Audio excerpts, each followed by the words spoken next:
அவர்களுக்கு வணக்கம். என்னுடைய பக்தி மன்ற சேனலை சப்ஸ்கிரைப் செய்தே பாருங்கள். நாள்தோறும் இறைவன் அருள் பெற.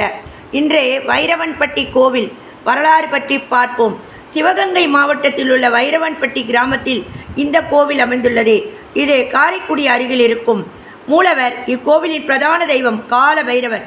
சிவபெருமானின் உக்கிர வடிவமான பைரவர் இங்கு மிகவும் சக்தி வாய்ந்தவர் என்று நம்பப்படுகிறது. வரலாறு: வைரவன்பட்டி பக்தர்களின் பயங்களை நீக்கும் புனித ஸ்தலம். இங்கு அருள்வாளிக்கும் கால பைரவர் தன் பக்தர்களை தீய சக்திகளிலிருந்து காக்கும் காவலராக இருக்கிறார்.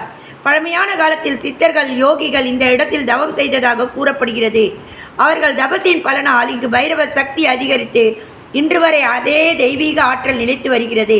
இந்த கோவிலில் பைரவரை வழிபட்டால் பயம் நீங்கும், கடன் தொல்லைகள் குறையும், நீதிமன்ற வழக்குகள் சாதகமாக முடியும் என்று பக்தர்கள் நம்புகிறார்கள். சிறப்பு: அஷ்டமி தினங்களில் பைரவர் வழிபாடு மிக முக்கியம். நாய் பைரவரின் வாகனம். உணவுக்கு அளிப்பதே புண்ணியம். இரவு பூஜைகள் மிகவும் பிரசித்தி.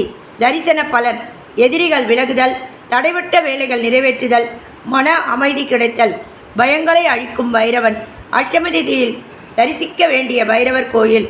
விரித்த பல்கதிர்கள், சூலம், வெடிபடு தமர்கை தரித்ததோர் கோலகால பைரவனாகி வேழம் முறித்து உமையஞ்ச கொண்டு ஒன்திருமேனி வாயுள்ள திருத்தருள் செய்தார் சேரை சென்னெறி செல்வனாரே. ஸ்வர்ண ஆகாஷ்ண பைரவ அஷ்டகம். தனந்தரும் வைரவன் தளிரடி பணிந்திடின் தளர்வுகள் தீந்துவிடும், மனம் திறத்தவன் மலரிட்டு வாழ்த்திடின் மகிழ்வுகள் வந்திடும்.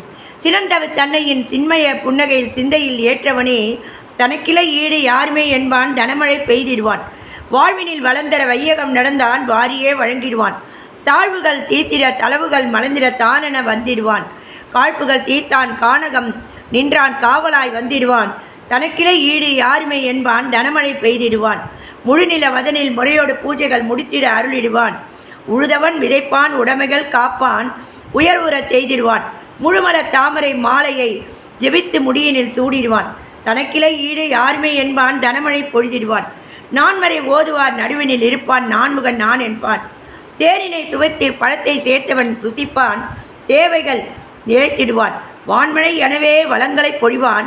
வாழ்த்திட வாழ்ந்திடுவான். தனக்கிளை ஈடு யாருமே என்பான். தனமழை பெய்திடுவான். நன்றி, வணக்கம். மீண்டும் மற்றொரு பதிவில் சந்திப்போம் தங்களை.